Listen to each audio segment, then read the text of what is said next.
In November 2023, a paper was published in a peer-reviewed geological journal that sparked something the academic community almost never produces: genuine, furious, sustained controversy.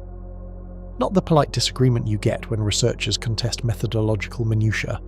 Something louder, something that had geologists, archaeologists, and geophysicists posting unusually heated responses in their professional networks, some calling the paper the most significant discovery in decades, others calling it the most irresponsible piece of science they'd seen published.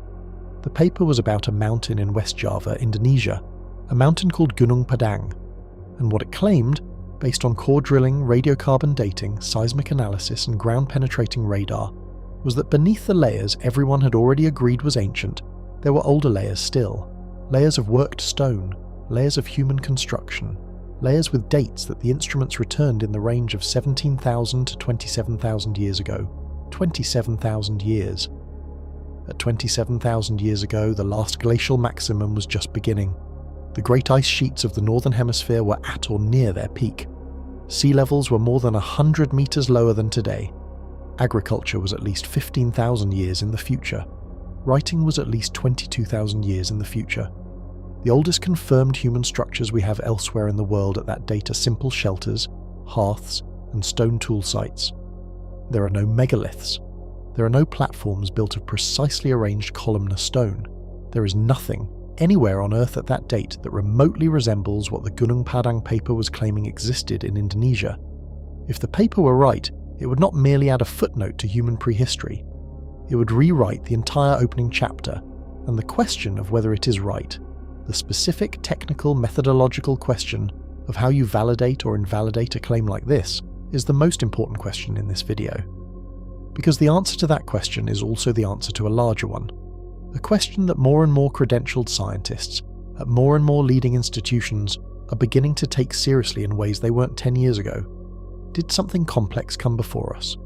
Was there a phase of human or human-like development, organized, architecturally capable, culturally sophisticated, that existed before the conventional timeline of civilization begins, and that we are only now, with better instruments and better willingness to look, beginning to find the physical evidence of?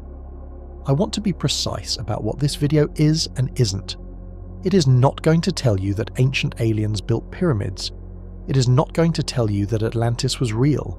It is not going to cite conspiracy theories or fringe researchers or anyone who gets paid primarily by appearing on cable television.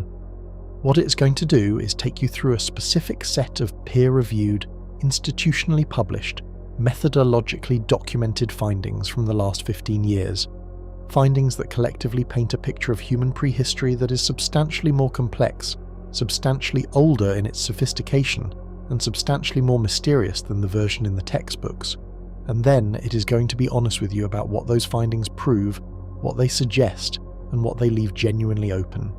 Because the line between this is anomalous and requires explanation, and this is proof of a prior civilization, is a line that matters, and crossing it carelessly does a disservice to the science that has carefully brought us to the edge of it.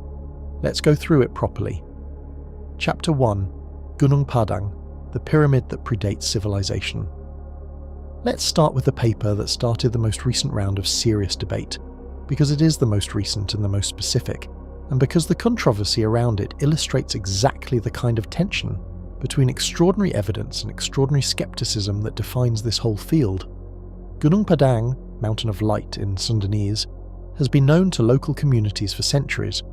The hilltop site in the Cianjur Regency of West Java has a commanding view of the surrounding volcanic landscape and is considered a sacred place by the local population. Indonesian archaeologists first formally documented the site in the early 20th century and classified the visible upper portion as a megalithic terrace complex, a series of stone-paved terraces covered with columnar basalt stones, arranged in specific geometric patterns, built on top of a natural hill. The upper layers were generally dated to between 500 and 2,500 years old, Neolithic to early historical period, consistent with other megalithic sites across island Southeast Asia. So far, interesting but not revolutionary. Megalithic terrace complexes are found across Southeast Asia and the Pacific, and a 2,500-year-old stone terrace in Java is historically significant but not scientifically shocking. What changed the picture was a geophysical investigation conducted between 2011 and 2020 by a team led by Danny Hilman Natawijaja, a senior researcher at the Indonesian Institute of Sciences, LIPI. Natawijaja's team was not content with surface archaeology. They brought in ground-penetrating radar, seismic tomography, and drill cores to look beneath the visible surface of the hill. What they found beneath the visible megalithic terraces was not the natural volcanic rock formation that a typical hill would contain. It was more terraces, deeper, older layers of the same columnar basalt stone, deliberately arranged, deliberately packed, forming a series of construction phases that extended down through the hill to a depth of more than 25 meters below the current ground surface. The drill cores extracted material from these deeper layers. The material was subjected to radiocarbon dating at multiple independent laboratories, and the dates came back in a sequence that descended as the depth increased, as you'd expect from a layered construction sequence with older layers beneath newer ones. The uppermost visible layer, approximately 500 to 2,500 years old.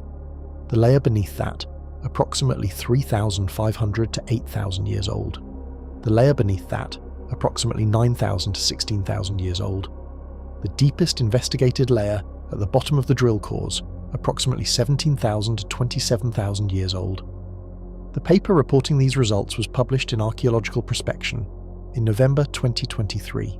It was authored by Natawijaja and a large team of co-authors from multiple Indonesian institutions, with additional contributions from international collaborators. It went through peer review. It was published in a journal with a legitimate impact factor and a history of publishing serious archaeogeophysical research. And then the response began. The critiques came from multiple directions, and they were specific. The most fundamental challenge, levelled most comprehensively by a group of geologists and archaeologists who published a response paper in Archaeological Prospection within months of the original, was this. The radiocarbon dates are not dates of construction. They are dates of organic material found in soil infill between stone layers. And organic material in soil infill does not necessarily date the construction of the stone layers it's found in. It dates the organic material. Here is why this matters. Columnar basalt stones arranged on a hillside will accumulate soil infill naturally over time. Wind, rain, and plant decay deposit organic material into the spaces between the stones continuously. The radiocarbon date of that soil infill is the date when the organic material was deposited, not necessarily the date when the stones were arranged. If ancient soil, already thousands of years old, washed into cracks in more recently arranged stones, the radiocarbon date would appear older than the construction. Natawijaja's team anticipated this objection and addressed it in the paper by presenting the full suite of geophysical data alongside the radiocarbon dates, arguing that the seismic tomography and ground-penetrating radar images showed the deeper layers to be distinct, structured, and architecturally coherent in ways that couldn't be explained by natural geological processes or by the passive accumulation of ancient soil. The core samples, they argued, showed material that was found in structural context, filling specific voids in specific positions within the buried stone layers, rather than randomly distributed through matrix soil. The critics were not satisfied. A key figure in the criticism was Iwan Sumantri, an archaeologist at Universitas Padjadjaran in Indonesia, who argued that the geophysical data could also be consistent with natural geological formations, specifically with lava tube systems and natural columnar jointing in volcanic rock, which can produce arrangements of columnar stone that look structured without being artificial. The back and forth continued through 2024, with both sides maintaining their positions and additional analysis being promised. As of early 2025, the Gunung Padang question is genuinely open. Neither the claim of a 27,000-year-old constructed monument, nor the claim that the deep layers are natural geological features has been definitively established to the satisfaction of all parties. But here is what I want to draw your attention to, because it is the scientific point that matters regardless of how the Gunung Padang controversy ultimately resolves. The controversy exists because the geophysical data is genuinely anomalous. If the deep layers at Gunung Padang looked exactly like natural volcanic formations, if the stones were randomly arranged, if there were no spatial patterns, if the seismic tomography showed irregular, chaotic subsurface structure, there would be no controversy. The debate is happening because the data shows something structured, layered, and architecturally coherent in a place and at depths where a simple natural explanation should suffice. The question is whether structured and architecturally coherent means built by people or natural formation that resembles construction. And that question, for the deep layers at Gunung Padang, does not yet have a definitive answer. What the Gunung Padang case establishes, independent of its specific resolution, is the methodological framework for how we would go about finding a very ancient human construction, if one existed. Ground-penetrating radar, seismic tomography, drill cores, and radiometric dating of organic material in stratigraphic context. It also establishes the specific weaknesses of that framework, the ambiguity of radiocarbon dates on soil infill, the difficulty of distinguishing structured natural formations from artificial ones in geophysical data.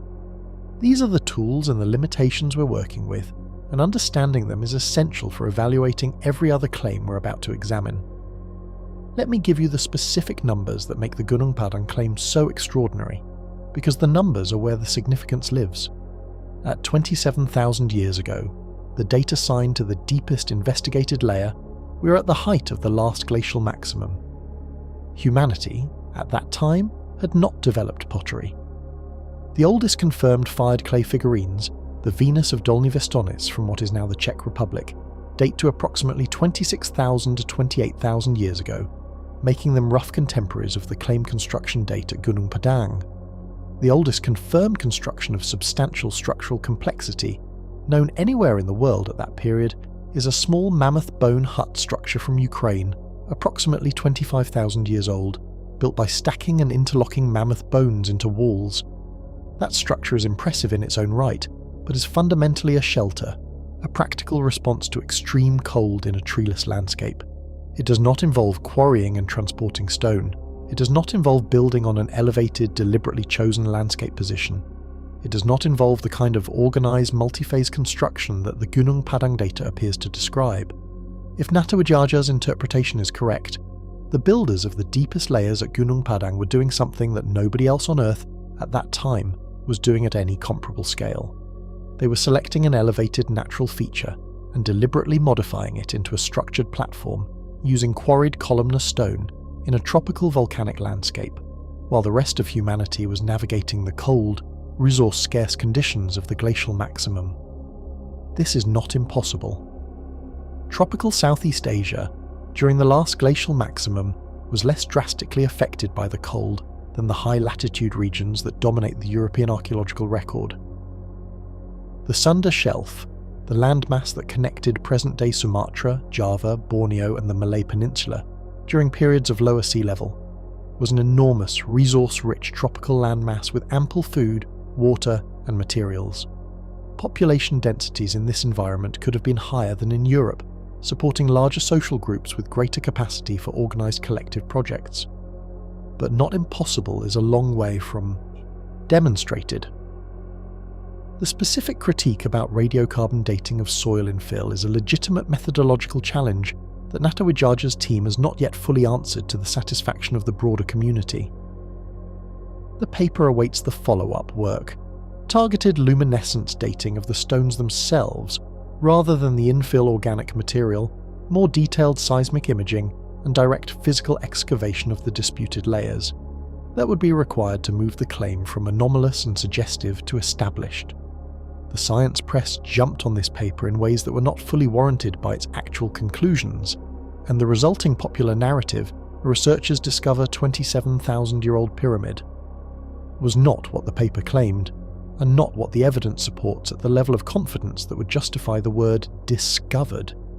The evidence supports researchers found geophysical anomalies at Gunung Padang consistent with multi-phase construction, possibly extending to 27,000 years ago, subject to significant methodological caveats that require resolution by further investigation.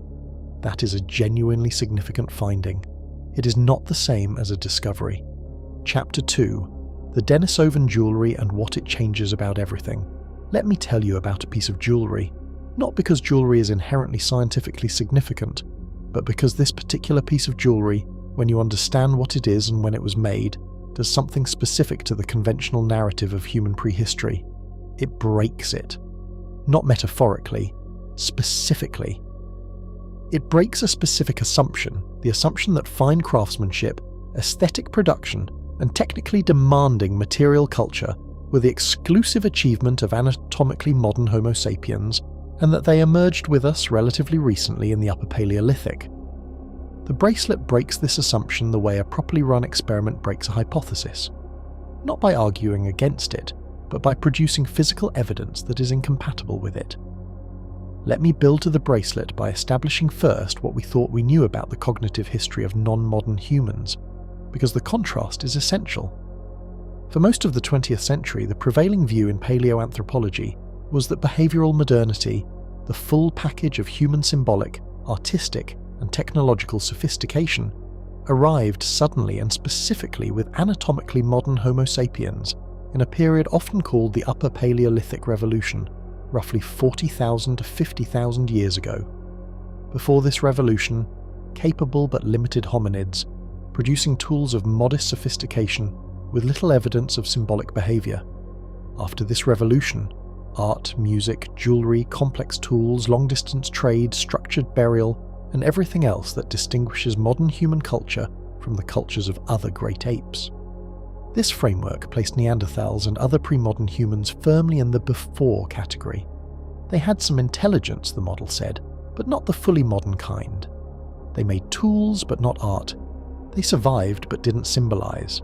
They were people, but not people in the complete sense that we would recognise as culturally full. The Denisovans, when they were discovered in 2010, were initially slotted into the same category.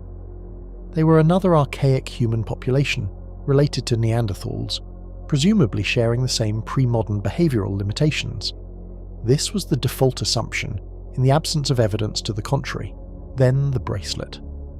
In the early 2000s, Russian archaeologists working in Denisova Cave, a limestone cave in the Altai Mountains of Siberia, about 150 kilometers south of the Russian city of Barnaul, began finding artifacts in layers of sediment that were themselves unremarkable. Stone tools of a moderately sophisticated type, animal bones with cut marks suggesting intentional butchering, the normal inventory of a Paleolithic occupation site. Then they found the bracelet. Specifically, they found a fragment of a bracelet, a piece of what was clearly once a circular ornament, worked to a specific curvature, with a drilled hole near one end suggesting it was used as a pendant or as part of a fastening system. The bracelet fragment was approximately 2.7 centimeters wide and 0.9 centimeters thick, and it was made from chlorite, a green, lustrous mineral that occurs in the Altai region, but that is not native to the immediate vicinity of the cave. It had to be transported. What made the bracelet extraordinary, when it was analysed by Russian archaeologists Mikhail Shunkov and Anatoly Derevianko, and subsequently described in the literature beginning around 2008 to 2012, was its surface finish. The chlorite had been polished to a degree that was, to the researchers who examined it, unlike anything else known from the same time period. The inner surface showed evidence of having been drilled with a rotating tool, a drill that produced a perfectly circular, smooth-walled hole of 8 mm diameter. The outer surface was polished to a luster comparable to modern jewellery-grade finishing. We know how to assess the difficulty of achieving this kind of polish in stone. It requires sustained grinding against increasingly fine abrasives, with significant time and patience, and the ability to maintain consistent pressure and motion. The technology required to produce the Denisova bracelet, the knowledge of minerals, the understanding of abrasive properties, the tool control, is not what prior models of Paleolithic technological capability had assigned to the people who were in Denisova Cave at the relevant time. And who were those people? This is where the story takes the specific turn that makes it one of the most important archaeological discoveries in decades. In 2010, the same cave produced something even more remarkable than the bracelet. A finger bone. A fragment of a finger bone so small it fit in the palm of a hand, belonging to a child, found in a sediment layer dated to approximately 30,000 to 50,000 years ago. The finger bone was sent to Svante Pääbo's ancient DNA laboratory at the Max Planck Institute, and what Pääbo's team found when they sequenced the DNA has been described accurately as one of the most important discoveries in paleoanthropology of the 21st century. The finger bone did not belong to a modern human. It did not belong to a Neanderthal. It belonged to a member of a previously unknown human species, or subspecies, that was genetically distinct from both. an entirely new branch of the human family that had been living in Siberia and spreading across Asia for hundreds of thousands of years. They are called the Denisovans after the cave. The Denisovans were not anatomically modern humans. They split from the Neanderthal lineage somewhere between 390,000 and 440,000 years ago. Their range extended from Siberia to Southeast Asia. We know this because Denisovan DNA, at levels of 2 to 6%, is still present in the genomes of living populations across a vast arc from Tibet to New Guinea and Aboriginal Australia.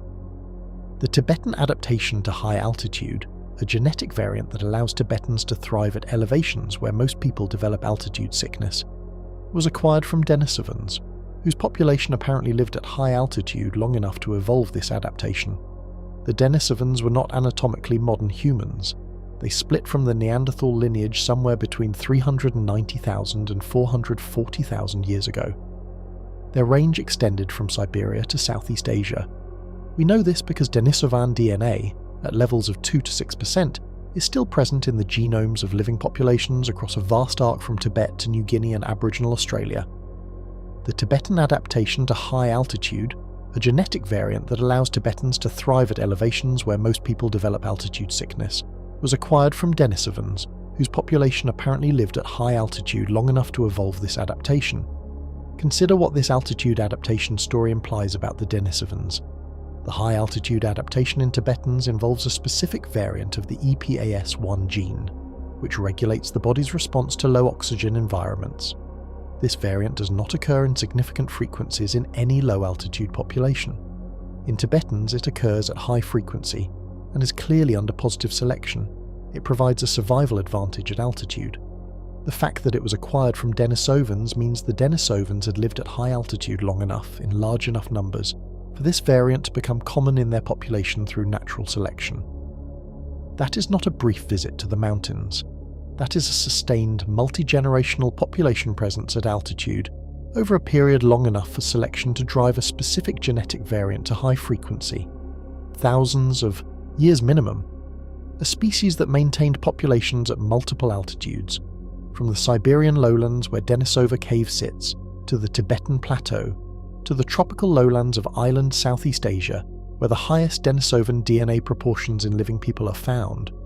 Across a range spanning thousands of kilometers of latitude and thousands of meters of elevation for hundreds of thousands of years, was not a marginal species clinging to survival in a narrow niche.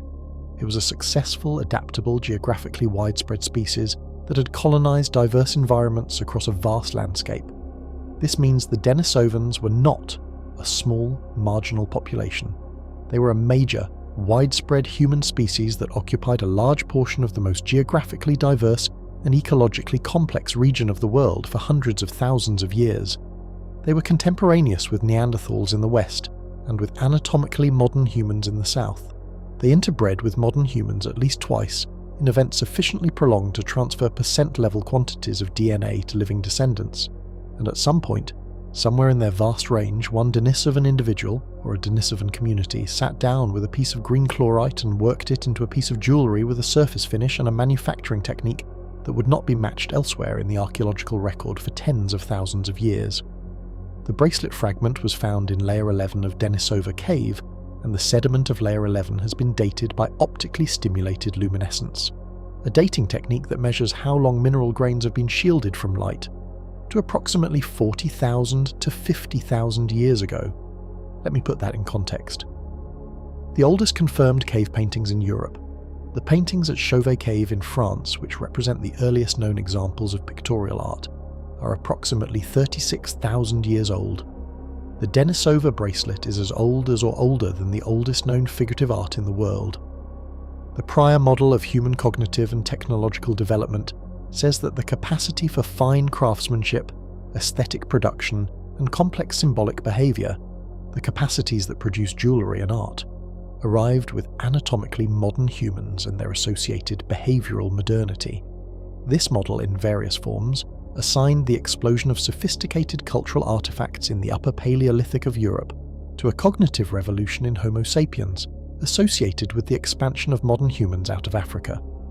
The Denisovan bracelet does not fit this model. It represents sophisticated craftsmanship, aesthetic awareness, and specific technical knowledge in a non-modern human species at a date that predates the arrival of anatomically modern humans in Siberia. If Denisovans were making precision-polished stone jewellery 50,000 years ago, the assumption that behavioural modernity was the exclusive property of anatomically modern Homo sapiens, the assumption that organised complexity, fine craft production, and sophisticated material culture arose only with our specific lineage, is demonstrably wrong. There are additional Denisovan artefacts at the site that compound this picture. In 2021, researchers reported that ornaments made from mammal teeth, with drilled suspension holes, evidently intended to be worn, had been found in Denisovan sediment layers at Denisova Cave. The drilling technique, again, was of a quality and precision unusual for the time period. A 2022 paper in Nature Ecology and Evolution described the finds in detail and argued that the ornamental tradition at Denisova Cave, in the Denisovan layers, represented an independent development of symbolic material culture in a non-modern human lineage. Independent. That word carries enormous weight.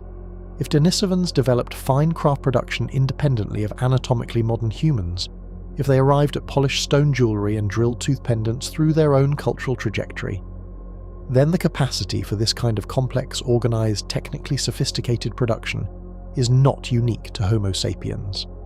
It is a capacity that can emerge in any human lineage with sufficient cognitive architecture and sufficient time. Given that the Denisovans had hundreds of thousands of years, a vast geographic range, and a brain case whose size overlapped with that of modern humans, there is no particular reason to assume that the bracelet and the tooth ornaments were the ceiling of their cultural achievement, rather than examples of it that happened to preserve the rest of what the Denisovans made. If they built structures, if they organised space, if they created things in organic materials that don't survive, is gone. The archaeological record of the Denisovan range, a range that covered much of southern Asia, a tropical and subtropical zone where preservation conditions are among the worst in the world, has not been systematically searched for Denisovan sites, because we only discovered the Denisovans existed in 2010. The field is 15 years old. We're at the very beginning. What we know is this: a non-modern human species, with a brain capable of fine motor craftsmanship and aesthetic judgment, with a technology advanced enough to work stone to modern jewellery-grade finish, existed across a vast swathe of the world for hundreds of thousands of years. We knew nothing about them until a fingerbone survived in a cave in Siberia long enough for its DNA to be read. Everything else about them, their sites, their structures, their culture, is waiting to be found if it has survived at all. Chapter 3: Göbekli Tepe, the new findings that change the story. Again, Göbekli Tepe has been the central exhibit in the case for re-evaluating the conventional timeline of human cultural complexity since Klaus Schmidt began excavating it in the 1990s. Its existence, a megalithic ritual complex built by pre-agricultural hunter-gatherers around 11,600 years ago in what is now southeastern Turkey, has already forced a revision of the prevailing model, which held that monumental architecture required agriculture as a prerequisite. But the story of Göbekli Tepe has not stood still since the initial discoveries. The excavations have continued, and in the last 5 years, a series of new findings has come out of the site and its immediate region that are, if anything, more challenging to the conventional narrative than the original discovery. Let's start with scale. When Schmidt began excavating in the 1990s, he exposed a handful of enclosures on the highest point of the ridge, the structures now designated Enclosure A, B, C and D, which are the ones featured in nearly every image you'll see of the site. These enclosures, each containing central T-pillars surrounded by smaller peripheral pillars, became the defining image of Göbekli Tepe in public and scientific consciousness. But ground-penetrating radar surveys, conducted systematically from 2003 onward and published in a major comprehensive paper in 2019, revealed that what has been excavated represents an almost negligibly small fraction of the full site. The radar surveys identified at least 16 additional unexcavated enclosure-like structures buried beneath the surface of the ridge, arranged across an area of approximately 90,000 square meters. The excavated area represents roughly 5% of the total. 95% of Göbekli Tepe has never been opened. This changes the scale calculation dramatically. The The excavated portion is already incomprehensible in terms of the labour and organisation it required. The quarrying, transportation, and erection of dozens of stone pillars weighing up to 20 tons each, using only stone tools. Multiply by 20 to account for the total site, and what you have is a construction project of a scope that dwarfs anything previously imagined for pre-agricultural societies. The radar surveys also revealed something unexpected about the arrangement of the buried structures. They are not randomly distributed across the ridge. They appear to be organised in spatial clusters, with consistent orientation and consistent spacing between enclosures. Several of the unexcavated structures appear to be larger than the already excavated ones.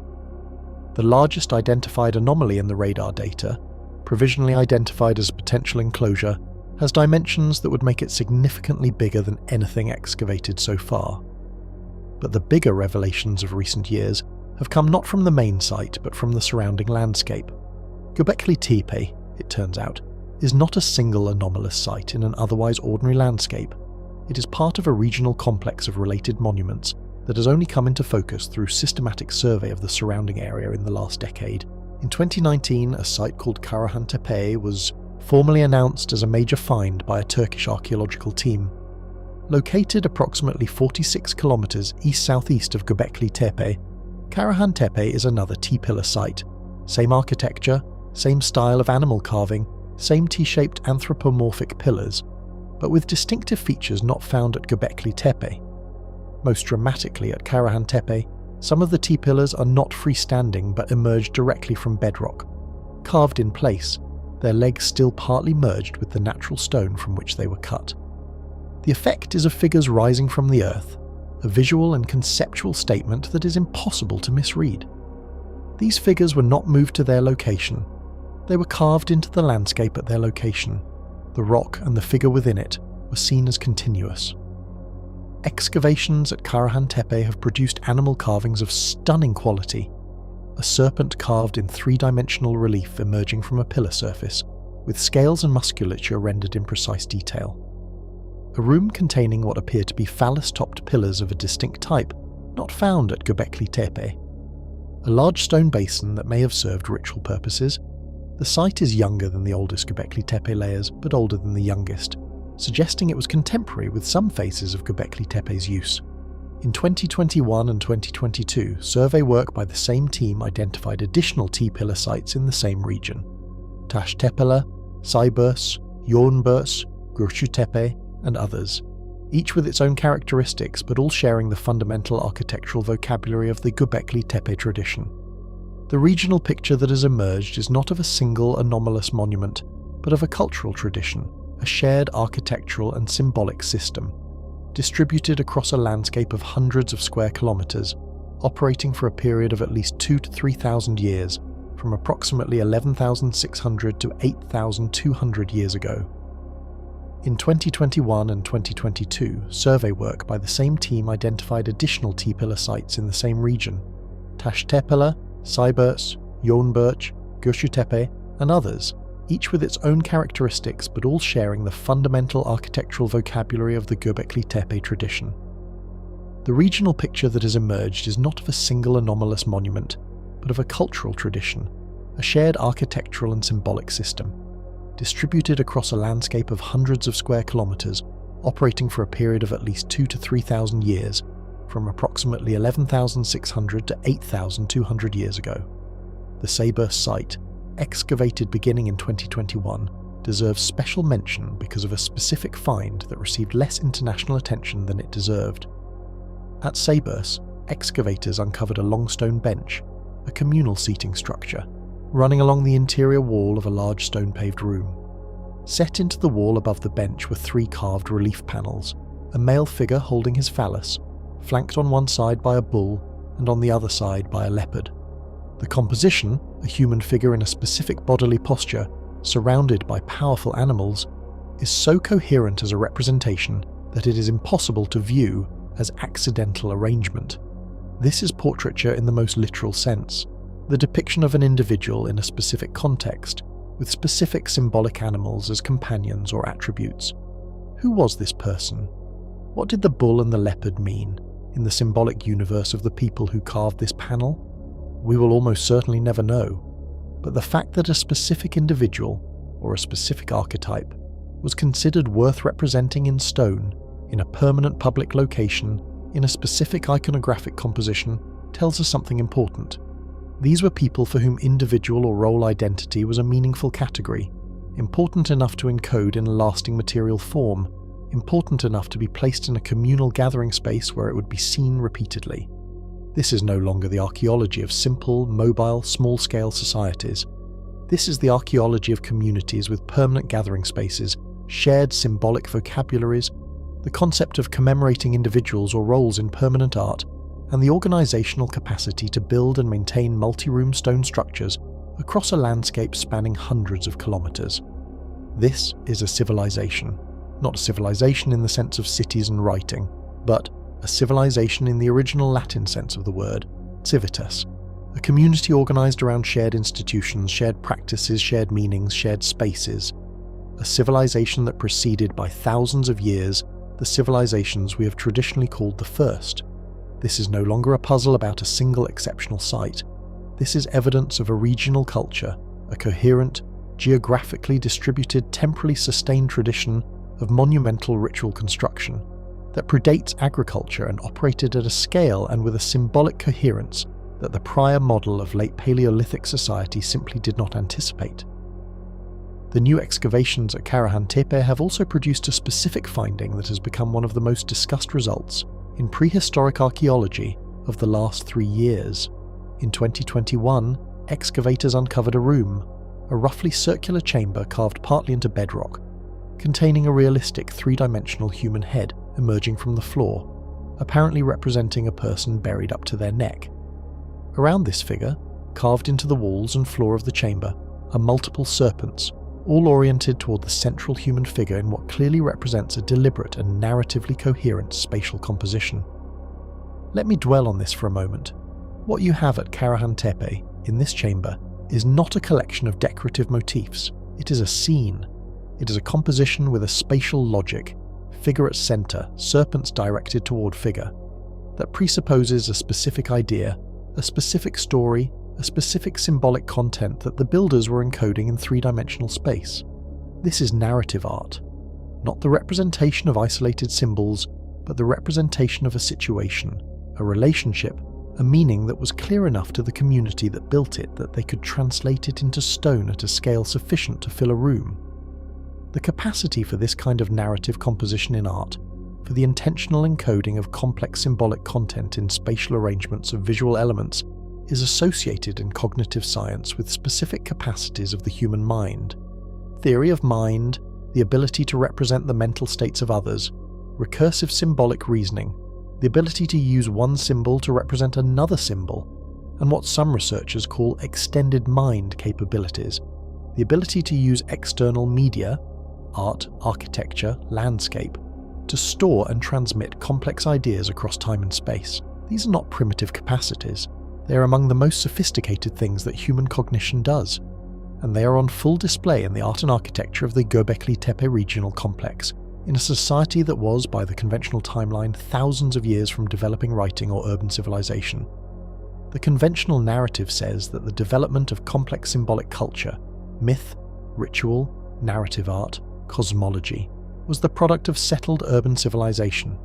Cities, surplus, specialization, literacy, these were supposed to be the conditions under which complex symbolic culture could develop and sustain itself. The Göbekli Tepe tradition demonstrates that these conditions were not prerequisites. Organized, sustained, geographically distributed complex symbolic culture existed before agriculture, before cities, before writing. The causal arrow runs the other way. Complex symbolic culture, specifically the ritual and ideological infrastructure encoded in the Göbekli Tepe tradition, may have been what motivated the development of agriculture and settlement, not the other way around. But this revised understanding, while significant, leaves a larger question open. If the people of 11,600 years ago were capable of the Göbekli Tepe tradition, with its organized labor, its distributed regional culture, its narrative art, its sustained symbolic system, what were the people of 20,000 years ago capable of 30,000 years ago, of 50,000 years ago? when the Denisovans were polishing their chlorite bracelet?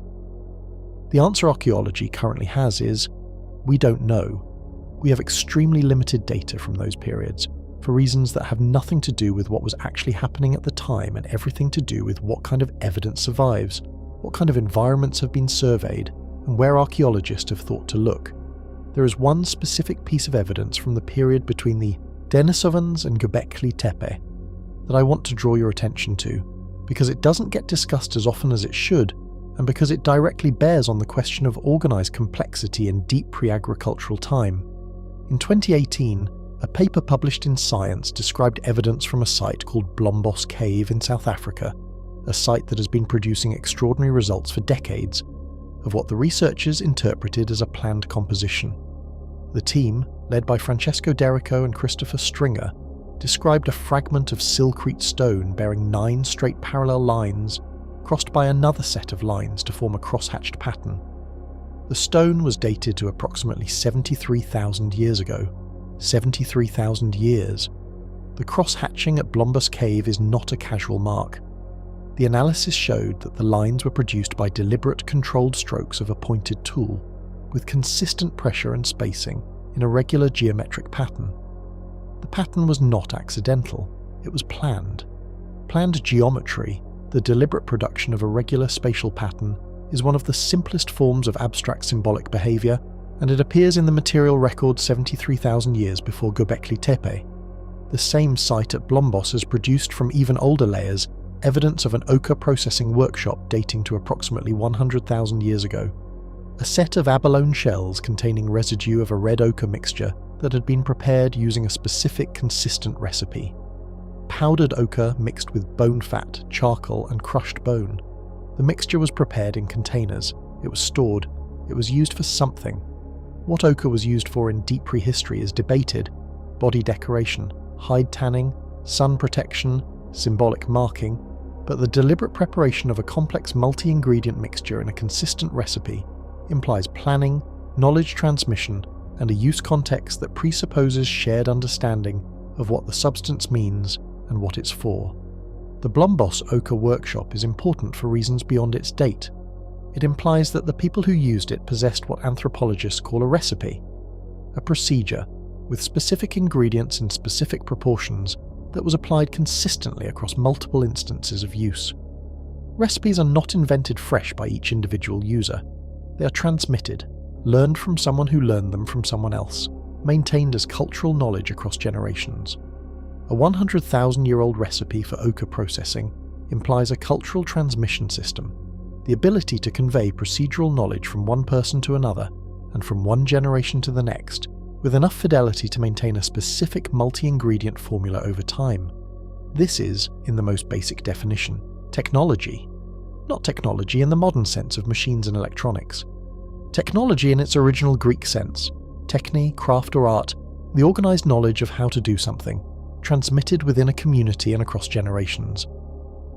At 100,000 years ago, in a cave on the South African coast, people were practicing technology in this sense, in a form sophisticated enough to involve multi-ingredient mixtures prepared in dedicated containers. At 100,000 years ago, the people at Blombos were preparing ochre mixtures according to recipes. At 73,000 years ago, people were producing planned geometric compositions. At 50,000 years ago, Denisovans were polishing stone jewellery to modern craft standards. At 11,600 years ago, the builders of Göbekli Tepe were constructing regional networks of monumental ritual architecture, encoding sophisticated narrative cosmologies. This is a trajectory. It is not the trajectory of a species stumbling toward complexity by accident.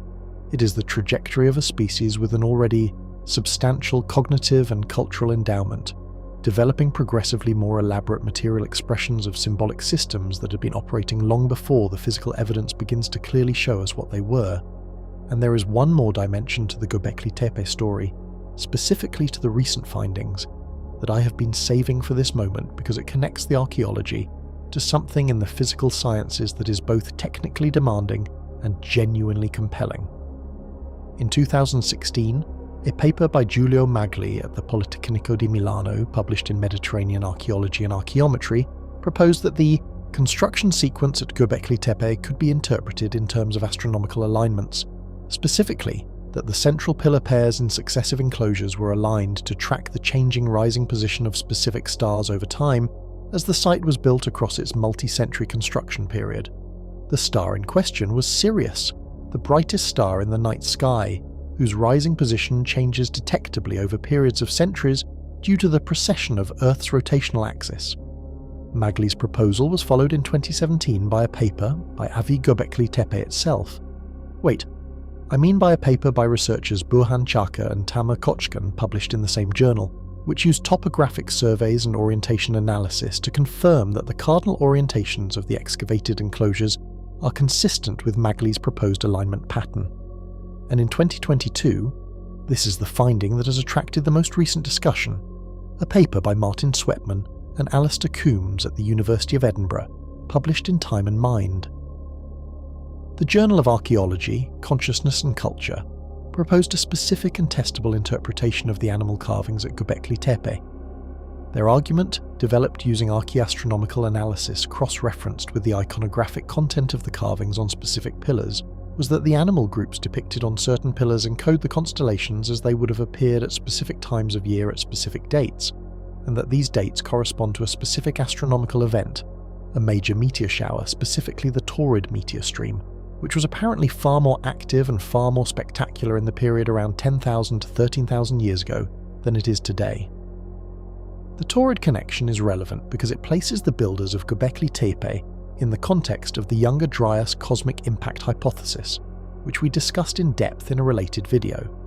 If the builders of Göbekli Tepe were encoding astronomical observations of the Taurid meteor stream, the same stream that some researchers believe deposited fragments over North America at the onset of the Younger Dryas, then the iconography at the site is not merely decorative, it is a sky-watching record, a systematic observation of celestial events, encoded in stone in a form intended to persist and to be read. Sweatman and Coombs's interpretation is contested, as all archaeastronomical interpretations are. The specific assignment of animal figures to constellations requires assumptions about how the builders conceptualize the sky that cannot be independently verified. Critics have pointed out that with enough astronomical events to choose from and enough animal figures to map to them, many possible alignments become available, and the significance of any specific alignment is difficult to assess without a very explicit statistical framework. But the specific version of the interpretation that Sweatman and Coombs advance is not entirely without constraints. They use the independently established dates of the enclosures and the precession-corrected star positions for those dates, not as free parameters. The constraints are real, if not perfectly tight. What the astronomical dimension of Göbekli Tepe adds to the picture, even at the level of a plausible but not proven interpretation, is this. Organised skywatching systematic enough to produce specific numerical knowledge of stellar positions and celestial mechanics was apparently happening at a level of sophistication we wouldn't normally associate with pre-agricultural society. The builders of Göbekli Tepe may have been, among other things, astronomers. They were certainly architects. They were certainly artists of the highest order. They were certainly the custodians of an organised, transmitted, multi-generational symbolic tradition. They were doing all of this in a society that the conventional model describes as simple, mobile and small scale. The conventional model is wrong. That is now established. The question is, how wrong? How much complexity, how much organised knowledge, how much systematic understanding of the natural world preceded what we call civilization? The evidence keeps pushing the answer in one direction, further back, more sophisticated, more organised, more capable of things we didn't expect. Chapter 4. The Genetic Ghost. The Hidden Population in Your DNA. In 2019, a paper appeared in the journal Cell that changed the human family tree again. Specifically, it changed the African branch of the tree, which had until that point received significantly less attention from the ancient DNA revolution than the European and Asian branches, partly because hot, humid tropical conditions destroy DNA more rapidly than the cold, dry conditions of Siberia and Europe, and partly because ancient DNA studies require access to well-preserved skeletal remains, which are harder to find in tropical Africa than in temperate and Arctic regions. The paper, led by Sriram Sankararaman and Arundurva Sula at UCLA, used a technique called machine learning-based demographic inference, to analyse the genomes of living people from 4 West African populations, the Yoruba and Mende of West Africa, and 2 other groups, looking for genomic patterns inconsistent with the standard model of modern human population history. What they found was a signal. Approximately 2 to 19% of the genomes of these individuals showed patterns that were not consistent with descent from the anatomically modern human populations known from the fossil record. The patterns were most consistent with admixture, interbreeding, from a deeply divergent archaic population, a population that had separated from the ancestors of modern Homo sapiens more than 360,000 years ago. This population has no name, it has no confirmed skeletal remains, it has no archaeological culture assigned to it. It exists at present only as a statistical signal in the genomes of living West Africans, a shadow cast by a population that apparently interbred with modern humans in West Africa sometime in the last 100,000 years and then disappeared, leaving behind only the genomic traces that persist in their modern descendants. Researchers have taken to calling it a ghost population, or a deeply divergent archaic lineage, technical language that means, more plainly, a human species we didn't know existed, whose physical remains we have never found, whose culture and technology are completely unknown to us. The West African ghost lineage was not a small population. The estimated 2 to 19% admixture proportion implies significant interbreeding over an extended period, not a single chance encounter, but sustained demographic contact between modern humans and this archaic population across multiple generations. The geographic range of its genomic signal, found across multiple West African populations with different specific histories, implies it was distributed across a substantial area of the continent. It was present, it was in regular contact with modern humans, and it is gone. There is a further ghost population identified also in 2019 from a different analysis. A paper published in Science Advances by Pontus Skoglund and colleagues analysed ancient genomes from West Africa directly, from skeletal remains at sites in Cameroon and Malawi dated to between 3,000 and 8,000 years ago, and found that the genetic ancestry of these ancient individuals did not match any single modern population or any model based on the known human phylogenetic tree.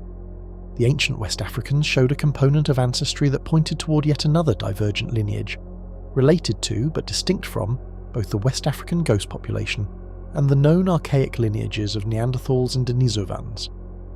The picture emerging from the African ancient DNA work is that the human family tree in Africa, the part of the tree from which all modern humans ultimately descend, was significantly more branching and more complex than the standard out-of-Africa narrative assumed. Modern humans did not simply evolve in a single African population and then spread outward. They evolved in a complex landscape of multiple African archaic populations, some of them deeply divergent, some of them widespread, all of them interacting and exchanging DNA with each other and with the emerging modern human lineages over hundreds of thousands of years. Each of these ghost populations was a version of intelligence. Each of them, for whatever period it existed, had knowledge of its environment, had social organisation, had communication, had technology of some kind. Each of them developed these capacities over hundreds of thousands of years of life on this planet, and we know nothing about any of them except the statistical echoes they left in the genomes of people alive today. The ghost populations are not necessarily relevant to the specific question of whether a civilization predated our own. They predate civilization as we usually define it by far more than the conventional timeline. But they are relevant to a broader question. How many times did intelligence in something like the human form develop, persist, and then disappear on this planet without leaving a recognizable physical record? The answer, based on the genetic evidence, is at least several. Multiple archaic lineages, some of them sophisticated enough to make the Denisovan bracelet, coexisted with modern humans for extended periods, exchanged genes with our ancestors, and then vanished. Their physical remains are either not found or not recognized. Their cultures are invisible to current archaeology. The ghost populations demonstrate empirically, and with the full rigor of genomic science, that human intelligence in a recognizable form can exist at scale across wide geographic ranges for hundreds of thousands of years and leave essentially no trace that archaeology can currently read. This is not speculation. This is a demonstrated fact about the actual history of this planet. Chapter 5. The Underwater World. 27 million square kilometers. we haven't looked at here is a number that most people have never heard, and that changes the entire frame of the question we're asking. During the last glacial maximum, approximately 20,000 to 26,500 years ago, the period when the ice sheets were at or near their maximum extent and global sea levels were at their lowest, the coastlines of every continent on Earth extended considerably farther than they do today. Specifically, approximately 27 million square kilometres of land that is currently beneath the ocean was above water and, in many cases, habitable. 27 million square kilometres. That is roughly the combined land area of North America and Australia. An entire continent's worth of territory, perhaps more productive per square kilometre than most of the currently exposed land, because coastal environments support the highest population densities of any environment available to hunter-gatherer societies, was above the surface of the ocean and is now submerged beneath it. Every scrap of human activity that took place on those coastlines, every camp, every midden, every structure, every burial, every coastal fishery, every piece of worked stone dropped on a beach, is now sitting on the continental shelf floor under tens to more than 100 metres of water. The sea level did not rise gradually and uniformly, it rose in pulses. Meltwater, Pulse 1A, approximately 14,650 years ago, raised sea levels by an estimated 16 to 25 metres in approximately 500 years. For the coastal peoples of the time, this would have been experienced not as a gradual inconvenience, but as an ongoing catastrophe, coastlines retreating tens of metres per century, swallowing beaches and settlements, flooding river valleys and estuaries, pushing populations inland and uphill in a relentless multi-generational process of displacement. Multiple cultures around the world preserve myths of a great flood, a catastrophic inundation that destroyed an earlier, more prosperous world. These myths have been interpreted symbolically, religiously, as literary motifs. But several researchers, most notably William Ryan and Walter Pittman, who proposed the Black Sea flood hypothesis, have argued that at least some of these myths may encode the memory of actual specific flooding events. The flooding of the Sunda Shelf, of the Persian Gulf Basin, of the Black Sea lowlands, of the Gulf of Carpentaria in Australia. These are real events, datable, with real displaced populations that occurred at dates within the range of oral tradition preservation in certain cultural systems. The Persian Gulf is a particularly compelling case. During the last glacial maximum, the entire Gulf was dry land, a river valley draining the Tigris, Euphrates and several other rivers into a more southerly sea. The climate of the Gulf Basin in the early Holocene, when the monsoon was stronger than today, would have been exceptionally productive, well-watered, warm, rich with game and fish and plant foods. Geoffrey Rose at the University of Birmingham has spent years arguing that the Persian Gulf Basin was a major refugium, a region where human populations concentrated during the worst of the glacial maximum and then expanded outward, and that the population pressure of this expansion drove the rapid development of the Natufian and pre-pottery Neolithic cultures of the surrounding regions. If Rose is right, then the cultural roots of the Göbekli Tepe tradition, the organisational and symbolic capabilities that enabled the construction of the Taş Tepeler complex, may lie in a population that spent thousands of years developing those capabilities on a landscape that is now underwater. The people who built the first enclosures at Göbekli Tepe brought with them an already developed cultural tradition. That tradition had a history. The question of where that history came from, what the preceding generations of the same people were doing and building and believing before the evidence we currently have begins, is a question whose answer may be sitting on the floor of the Persian Gulf. And we have barely looked. The systematic underwater archaeological survey of the world's continental shelves, the survey that would be required to characterize the cultural landscape of the pre-flooding world, has not been done. It has not been done because it is expensive, technically challenging, and politically complicated. Underwater archaeology requires specialized vessels, remotely operated vehicles, and dive equipment. It requires permits from the nations whose territorial waters cover the relevant shelf areas. It requires the kind of sustained funding commitment that is rarely available for surveys rather than targeted excavations.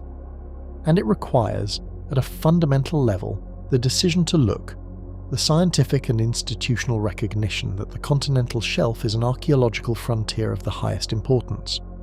That recognition has been slowly developing.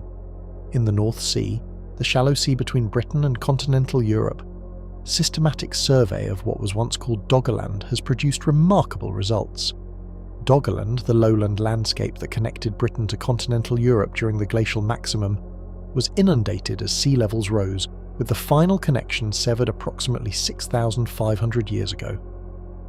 The Brown Bank area of the North Sea, once a ridge running through the Doggerland landscape, has produced thousands of Mesolithic artifacts, tools, animal bones, wooden objects, and evidence of human habitation from a world that is now under 30 metres of water.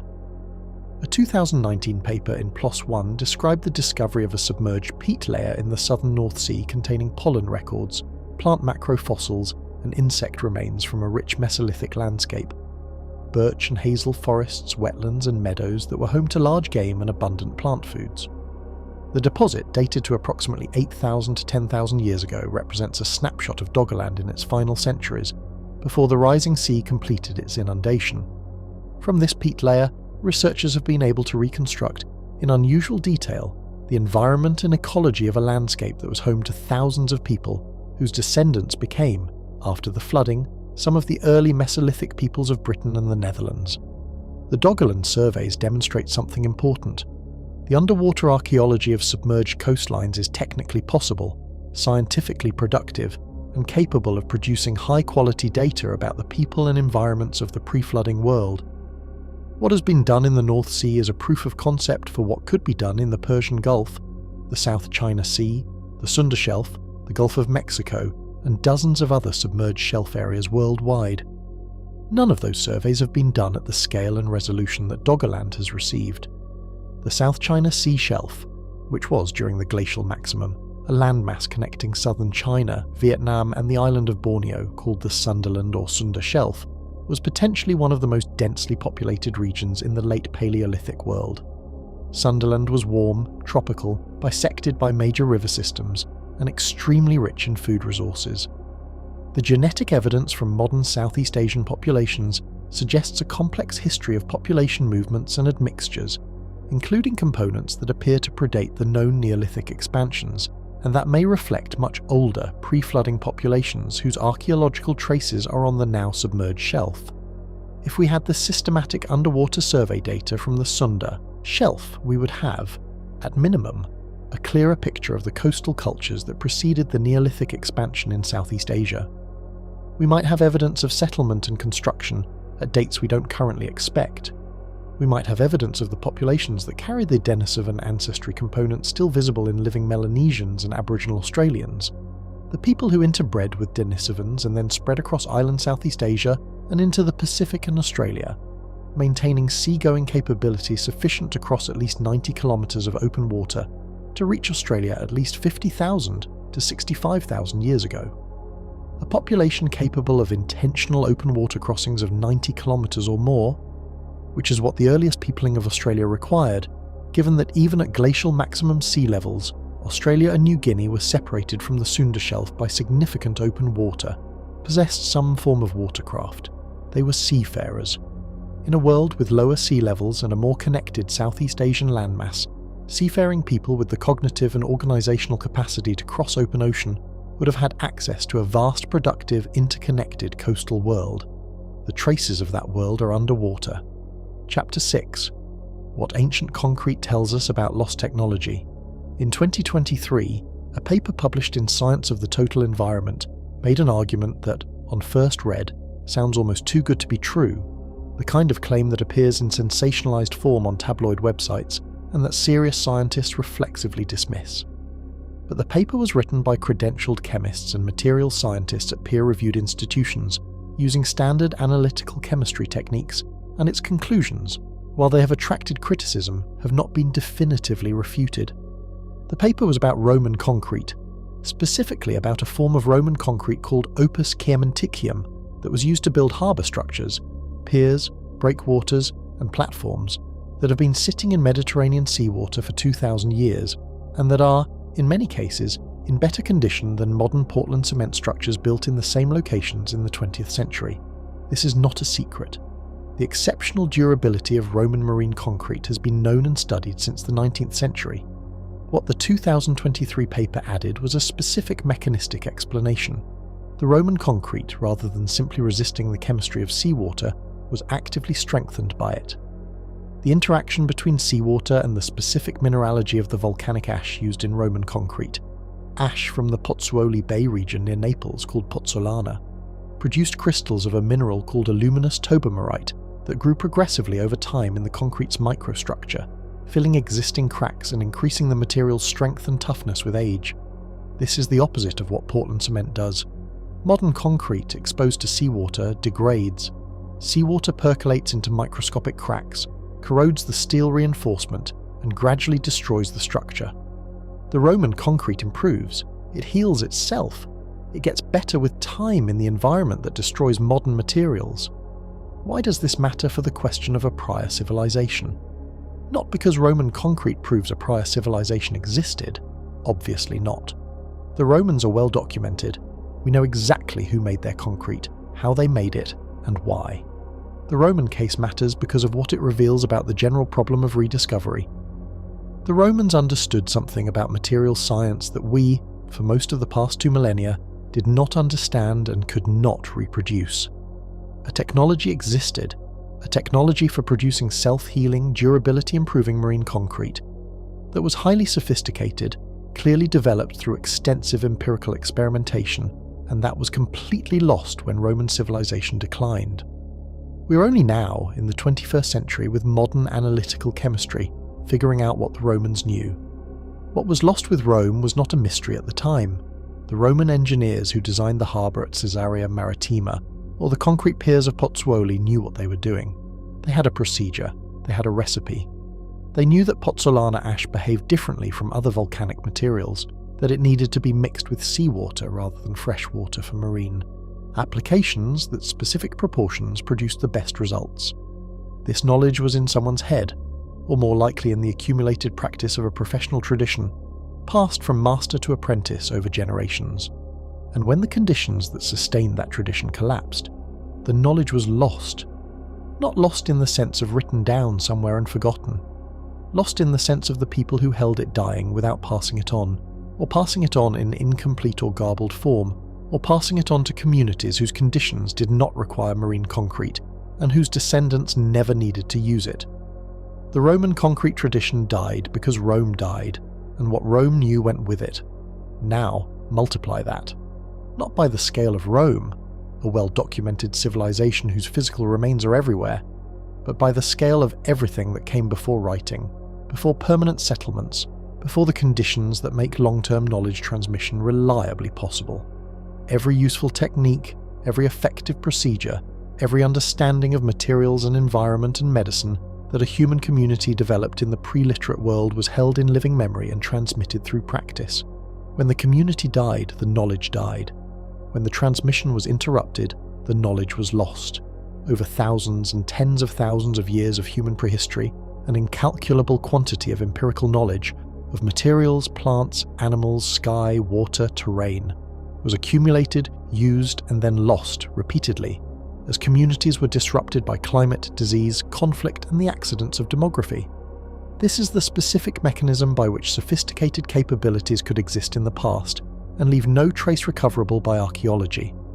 Not through deliberate concealment, not through cosmic cover-up, simply through the ordinary fragility of knowledge transmission in pre-literate societies, combined with the ordinary catastrophes that disrupt those societies. The Roman concrete story is a documented case of this process playing out at a small scale in the historical period. The knowledge was lost. We have only recently recovered it.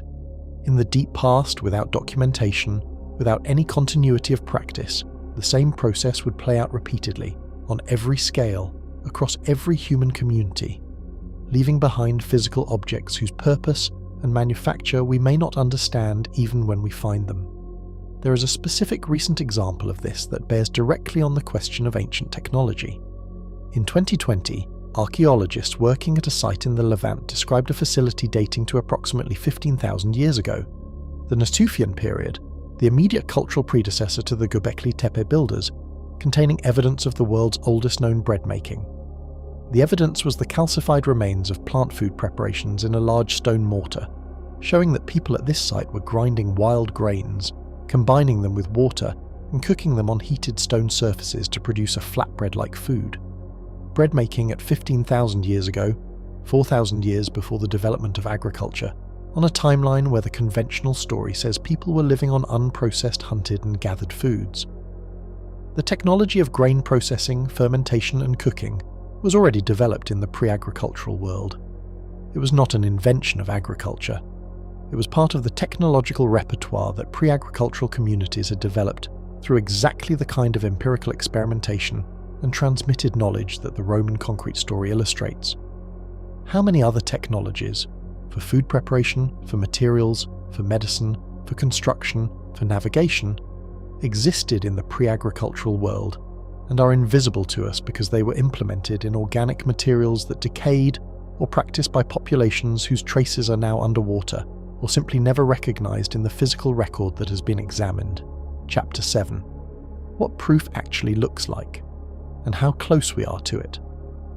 We have now travelled through 5 lines of evidence: the Gunung Padang geophysical anomalies, the Denisovan bracelet, the Göbekli Tepe regional complex and its new findings, the genetic ghost populations, the drowned continental shelves, and the Roman concrete case study in lost technology. Each of these lines is compelling in its own domain. Together they build a picture that is substantially different from the conventional narrative of human prehistory. But do they constitute proof of a prior civilization?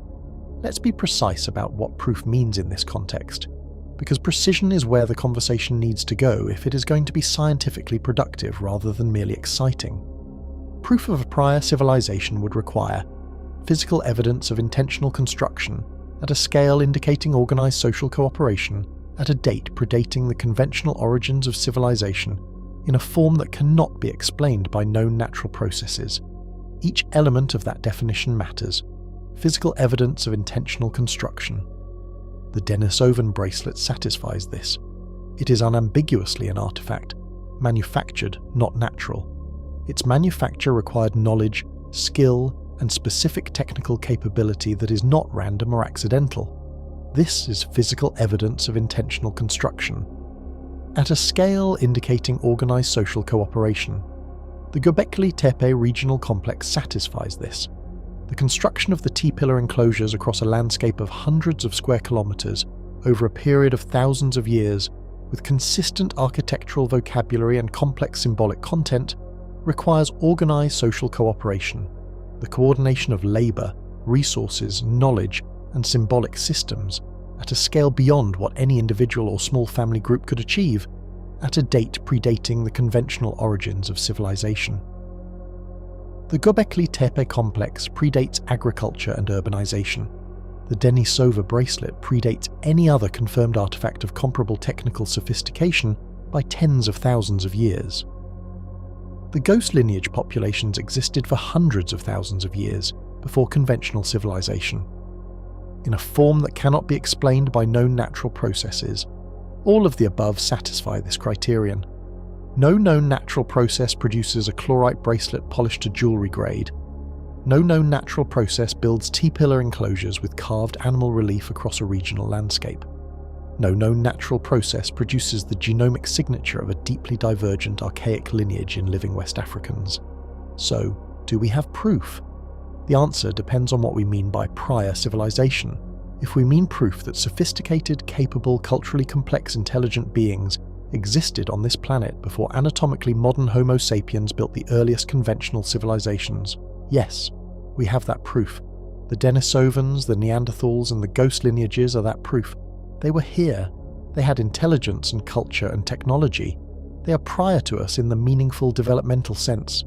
If we mean proof that a specific, named, recoverable civilization, with cities, writing, long-distance trade networks, or other features we associate with civilization, existed before the conventional timeline, no, we do not have that proof.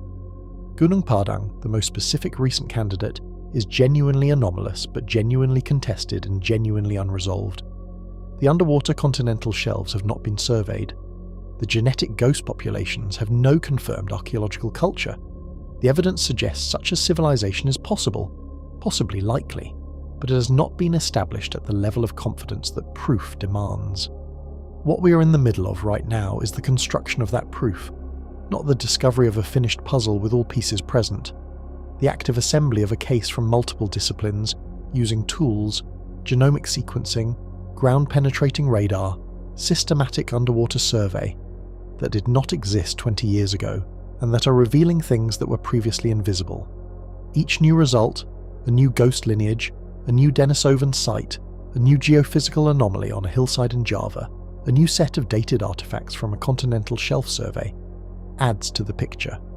The most important single development that could move the question from suggestive to proved would be a confirmed, methodologically robust, multiply verified find of a construction site or complex of sites at a date substantially earlier than the conventional origins of civilization, in a location and material form that cannot be explained by the known archaeological record.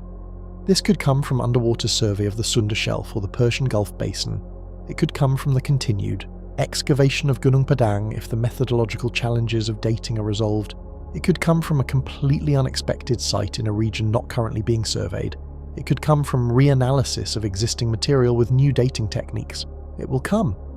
Not because evidence that doesn't exist will be manufactured, but because the systematic expansion of the search, using better instruments, surveying previously unexplored environments, applying new analytical techniques to existing collections, is producing new results at an accelerating rate. The pace of discovery in the archaeology of deep prehistory in the last 15 years is, by any historical comparison, extraordinary. The number of named archaic human species known to science has roughly doubled since 2010. The genetic complexity of the human family tree has been revealed to be at least twice as branching as previously believed. The temporal depth of organized human construction and symbolic culture has been repeatedly pushed back. Sites previously assigned to minor cultural significance have been revealed, with better analysis, to be of major importance. The question, did we just find proof of a civilization that existed before us, is not a question that has a clean yes or no answer today. But it is a question that is substantially closer to yes than it was 10 years ago, and it will be substantially closer to yes 10 years from now than it is today. The trajectory is clear. The evidence is accumulating, the tools are improving. Göbekli Tepe has been the central exhibit in the case for re-evaluating the conventional timeline of human cultural complexity since Klaus Schmidt began excavating it in the 1990s. Its existence, a megalithic ritual complex built by pre-agricultural hunter-gatherers around 11,600 years ago in what is now southeastern Turkey, has already forced a revision of the prevailing model, which held that monumental architecture required agriculture as a prerequisite. But the story of Göbekli Tepe has not stood still since the initial discoveries. The excavations have continued, and in the last 5 years, a series of new findings has come out of the site and its immediate region that are, if anything, more challenging to the conventional narrative than the original discovery. Let's start with scale. When Schmidt began excavating in the 1990s, he exposed a handful of enclosures on the highest point of the ridge. The structures now designated Enclosure A, B, C, and D, which are the ones featured in nearly every image you'll see of the site. These enclosures, each containing central T-pillars surrounded by smaller peripheral pillars, became the defining image of Göbekli Tepe in public and scientific consciousness. But ground-penetrating radar surveys, conducted systematically from 2003 onward and published in a major comprehensive paper in 2019, revealed that what has been excavated represents an almost negligibly small fraction of the full site. The radar surveys identified at least 16 additional unexcavated enclosure-like structures buried beneath the surface of the ridge, arranged across an area of approximately 90,000 square meters. The excavated area represents roughly 5% of the total. 95% of Göbekli Tepe has never been opened. This changes the scale calculation dramatically. The excavated portion is already incomprehensible in terms of the labour and organisation it required. The quarrying, transportation, and erection of dozens of stone pillars weighing up to 20 tons each, using only stone tools. Multiply by 20 to account for the total site, and what you have is a construction project of a scope that dwarfs anything previously imagined for pre-agricultural societies. The radar surveys also revealed something unexpected about the arrangement of the buried structures. They are not randomly distributed across the ridge. They appear to be organised in spatial clusters with consistent orientation and consistent spacing between enclosures. Several of the unexcavated structures appear to be larger than the already excavated ones. The largest identified anomaly in the radar data, provisionally identified as a potential enclosure, has dimensions that would make it significantly bigger than anything excavated so far. But the bigger revelations of recent years have come not from the main site, but from the surrounding landscape. Göbekli Tepe, it turns out, is not a single anomalous site in an otherwise ordinary landscape. It is part of a regional complex of related monuments that has only come into focus through systematic survey of the surrounding area in the last decade. In 2019, a site called Karahan Tepe was formally announced as a major find by a Turkish archaeological team. Located approximately 46 kilometers east-southeast of Göbekli Tepe, Karahan Tepe is another T-pillar site. Same architecture, same style of animal carving, same T-shaped anthropomorphic pillars, but with distinctive features not found at Göbekli Tepe. Most dramatically, at Karahan Tepe, some of the T-pillars are not freestanding but emerge directly from bedrock, carved in place, their legs still partly merged with the natural stone from which they were cut. The effect is of figures rising from the earth, a visual and conceptual statement that is impossible to misread. These figures were not moved to their location. They were carved into the landscape at their location. The rock and the figure within it were seen as continuous. Excavations at Karahan Tepe have produced animal carvings of stunning quality, a serpent carved in three-dimensional relief emerging from a pillar surface, with scales and musculature rendered in precise detail. A room containing what appear to be phallus-topped pillars of a distinct type, not found at Göbekli Tepe. A large stone basin that may have served ritual purposes. The site is younger than the oldest Göbekli Tepe layers, but older than the youngest, suggesting it was contemporary with some phases of Göbekli Tepe's use. In 2021 and 2022, survey work by the same team identified additional T-pillar sites in the same region. Taştepeler, Seyburs, Yoğunbaş, Göçtepe and others, each with its own characteristics but all sharing the fundamental architectural vocabulary of the Göbekli Tepe tradition. The regional picture that has emerged is not of a single anomalous monument, but of a cultural tradition, a shared architectural and symbolic system, distributed across a landscape of hundreds of square kilometers, operating for a period of at least 2,000 to 3,000 years, from approximately 11,600 to 8,200 years ago. In 2021 and 2022, survey work by the same team identified additional T-pillar sites in the same region: Taştepeler, Seyburs, Yoğunbaş, Göçtepe, and others, each with its own characteristics but all sharing the fundamental architectural vocabulary of the Göbekli Tepe tradition. The regional picture that has emerged is not of a single anomalous monument, but of a cultural tradition, a shared architectural and symbolic system, distributed across a landscape of hundreds of square kilometers, operating for a period of at least 2,000 to 3,000 years, from approximately 11,600 to 8,200 years ago. The Seyburs site, excavated beginning in 2021, deserves special mention because of a specific find that received less international attention than it deserved. At Seyburs, excavators uncovered a long stone bench, a communal seating structure, running along the interior wall of a large stone-paved room. Set into the wall above the bench were 3 carved relief panels, a male figure holding his phallus, flanked on one side by a bull and on the other side by a leopard. The composition, a human figure in a specific bodily posture, surrounded by powerful animals, is so coherent as a representation that it is impossible to view as accidental arrangement. This is portraiture in the most literal sense, the depiction of an individual in a specific context with specific symbolic animals as companions or attributes. Who was this person? What did the bull and the leopard mean in the symbolic universe of the people who carved this panel? We will almost certainly never know, but the fact that a specific individual, or a specific archetype, was considered worth representing in stone, in a permanent public location, in a specific iconographic composition, tells us something important. These were people for whom individual or role identity was a meaningful category, important enough to encode in lasting material form, important enough to be placed in a communal gathering space where it would be seen repeatedly. This is no longer the archaeology of simple, mobile, small-scale societies. This is the archaeology of communities with permanent gathering spaces, shared symbolic vocabularies, the concept of commemorating individuals or roles, impermanent art, and the organisational capacity to build and maintain multi-room stone structures across a landscape spanning hundreds of kilometres. Conclusion. Let me give you the honest picture. Not the sensational picture, not the dismissive picture, the honest one. Something was here before us, multiple somethings. The Denisovans, whose jewellery demonstrates fine craft production 50,000 years ago. The West African ghost lineage, whose genomic traces demonstrate a major archaic population whose culture we know nothing about. The Neanderthals, who are more culturally sophisticated than we long assumed. And before all of them, the populations that left behind the Blombos ochre workshop at 100,000 years ago, and the geometric engraving at 73,000 years ago. People who were, in every relevant cognitive sense, our equals, and who spent hundreds of thousands of years on this planet before us. None of these populations produced what we conventionally call civilization, or at least none of them produced a civilization whose evidence has survived in a form we can currently read and recognize.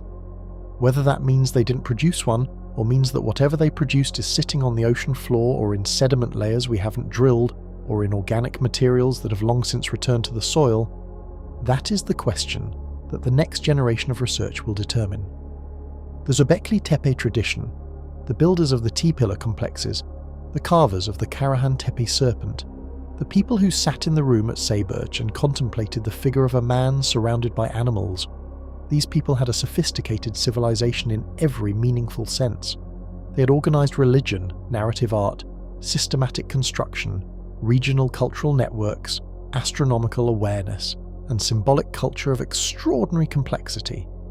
They did all of this before agriculture, before writing, before cities. The conventional definition of civilization, agriculture, writing, cities, is not the definition of organized human complexity. It is the definition of one specific historical form of organized human complexity. There were others.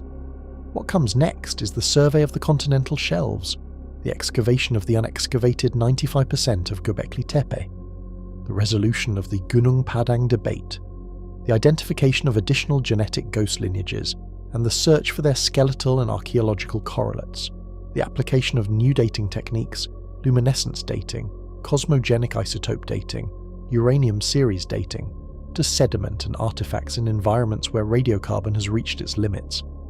The continued revolution in ancient DNA that has already multiplied the number of known human species, and that will continue to reveal complexity in our deep past that we didn't know was there. The scientists working on these questions are not terrified in any dramatic sense. They're doing what scientists do when the evidence consistently points in a direction that challenges received wisdom. They are following it, carefully, skeptically, rigorously, building the case piece by piece with each new find. The discomfort is productive. The uncertainty is informative. The anomalies are the arrows pointing toward what we don't know yet. The civilization that existed before us, whatever form it took, whatever level of organization it reached, wherever on the spectrum from Denisovan Jula to pre-Younger Dryas urban complex it eventually proves to have sat, has been waiting patiently in the record for us to develop the tools to find it. The tools exist now. The surveys are being planned, the cores are being drilled and sequenced and dated. The answer is close enough to feel, not close enough to state with confidence, but close. And when it comes, when the specific, verified, undeniable physical evidence of what existed before us is finally in hand, the story of humanity will be longer, stranger, and more extraordinary than we currently know how to say.